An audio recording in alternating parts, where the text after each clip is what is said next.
do what you want to do with your life, right? Don't go be doing something you don't enjoy. Don't do something don't get locked into, you know, a car that you can't afford and doing something crazy because you need the money. Don't do that. Do what you want to do. Do what the fuck is it that you really want to do?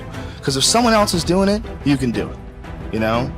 I mean, everybody makes their own path through this world, but a lot of people don't follow the path that they really feel pulled to. You know, there's, for whatever reason, they got negative programming. You know, when they were kids, someone told them they couldn't do it, or told them to take the shortcut, or take the short route. That's a sad thing, man, when you talk to dudes, especially like talented dudes, and they don't follow up with what they want to do. Even if other people can't see through their filter of criticism, you're still driven by love. Every one of you is a piece of all that is. Every one of you. And if that critical mind comes up and says not good enough in any sense, there's a point where you have to stand back and say, that's not me.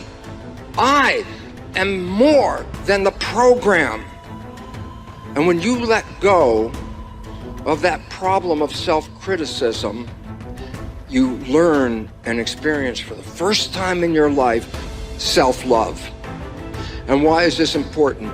Because as I learned through years, I could not love the people around me until I could learn to love myself. The glory of life on this planet cannot be built by anything else in the universe than what you can do here. You are creators. Own your creativity. Own your spirit. It's not words. It's not devotion. It's a true knowledge. You are spiritual. And that is the opening of life. There are a lot of people who are biting their fingers in fear that they might lose their jobs. But there are few people who have decided within themselves, I'm going to make it. Some people aren't waiting to be cut. Some people are moving on their own because they feel within themselves, I've got what it takes to make it. They're not afraid about tomorrow because of how they see themselves, because of what they feel that they deserve, because of what they feel that they can create for themselves. Because these people have decided, as they look at the future, as they look at themselves, there's a way. Where there's a will, there's a way for me to begin to create a way out of no way. And when you have that kind of consciousness, when you have that kind of spirit, nothing can stop you. Nothing. Have you ever given much thought to the idea that the spoils in life go to the risk takers? If you'll give it some thought, I think you'll come up with the same solution I arrived at. A survey indicated that 98% of the men in the country are looking for security in their work. That is, they're mainly interested in losing themselves deep in the warm, nourishing viscera of some large corporation, which is fine. I'm not knocking it. I'm just commenting on it. But these are not, as a rule, the risk takers. They're more the play it safers. And while they can have good and successful careers all their working lives, the chances are against they're hitting the big jackpot. Now, the reason I say this is because this sort of life, as a rule, does not encourage a man to do much more than he has to do. And he'll usually spend his free time, which comes to something like 72 hours a week when he's neither working nor sleeping, in pursuits not calculated to help him get ahead in the world. Now, the man who risks his spare time writing a book, painting pictures, fiddling with inventions, continuing his education, is generally the one in this kind of milieu who will advance above his fellows. But the man who risks all of his time on a goal he wants to reach, on a dream in his heart, who stakes his livelihood and the livelihood of his family upon his own brains and the proper use of his time, and tackles the world single-handed, here's the risk-taker to whom the spoils will generally accrue. Now, I'm not talking about the impractical dreamer and stargazer.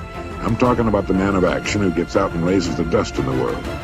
He might take some king-sized pratfalls and be snickered at by friends and relatives of a more conservative bent, but he'll usually make the grade if he stays with it, and earn their admiration, if not envy, before he's through. You know, one of the biggest factors in his favor is the size of the group he belongs to. According to the most reliable figures I can find, this risk-taker belongs to only about 2% of the population. And since he's generally working on an idea that will in some way serve the big 98%, the odds swing rather favorably to his side. Additionally, a man on his own must think. He must devote more of his days to thinking. Conversely, the man with a good steady job who's familiar with his work and surroundings can go along pretty well from day to day without doing any creative thinking at all. And as I said, we have a tendency to do no more than we have to. Anybody who spends a good deal of his time thinking is going to come up with a good idea once in a while. The law of averages is definitely on his side. And if you think about it a minute, you realize that he only needs a few, maybe only one really good idea to make it big. Now, the more you think about it and analyze it, the more it makes you think that what appears to be the risk taker really isn't nearly as big a risk taker as you might imagine. The cards are stacked pretty well for him from several important standpoints. But as I said in the beginning, the spoils definitely go to the risk taker. Life is full of hidden contradictions. One is that the man who thinks he's playing it safe really isn't, and the man who seems to be taking the greatest risks, considering the law of averages, is playing it safest. If you just make a decision, it can be sometimes the day that starts you on a brand new journey. Now, some decisions are incidental and some are small and some, are part of a working day. But sometimes decision making can be one of the most important days of your life. Maybe a decision you've postponed, and now you understand the penalty of postponing that decision. You've got to do something, and finally you come to the conclusion, today is the day. I now decide. And whether you decide on a new direction, whether you decide on a refinement in philosophy, whether you decide to act when before you haven't acted, you decide on a series of things that you're going to do. Deciding can be such an incredibly important, very exciting, inspirational day. Also, deciding sometimes starts the process of lifting our self-esteem. Sometimes when you look back on it, the day that you decided was just about as exciting as the day when you finally accomplished the project. That when you finally made the decision, you finally got the monkey off your back, as we say in English. You finally, got through whatever barriers kept you from making that decision, and finally you made a decision. And now it seems like the sky is blue and the air is clear and your mind is ready. The adrenaline starts to flow, things start to happen to you from that moment of decision. So that can be an incredible source of inspiration. Now, if you don't follow through, it's not going to last all that long. If you decide and then, postpone and you decide but you still don't get to it for a week or a month or a year, soon all that energy and that source of inspiration is all dissipated.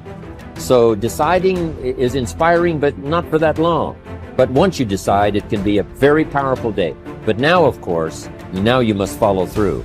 But if there's some things you've been postponing, some decisions you have just, haven't gotten to, I would ask you to just, take out your journal and just go through, what have I been postponing that's not going to be better for my health? It's not going to be better for my future.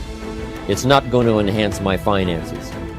Maybe a problem needs to be solved. I got to decide when I'm going to do it and how I'm going to proceed.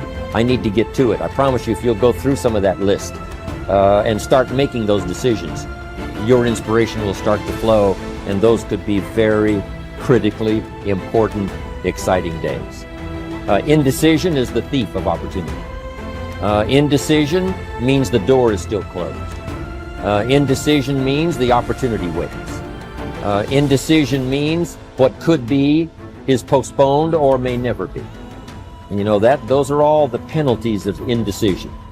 And sometimes we can't make a snap judgment. We can't decide immediately on something so important. But after a while, we must understand sometimes the heavy penalty of putting off our decision making.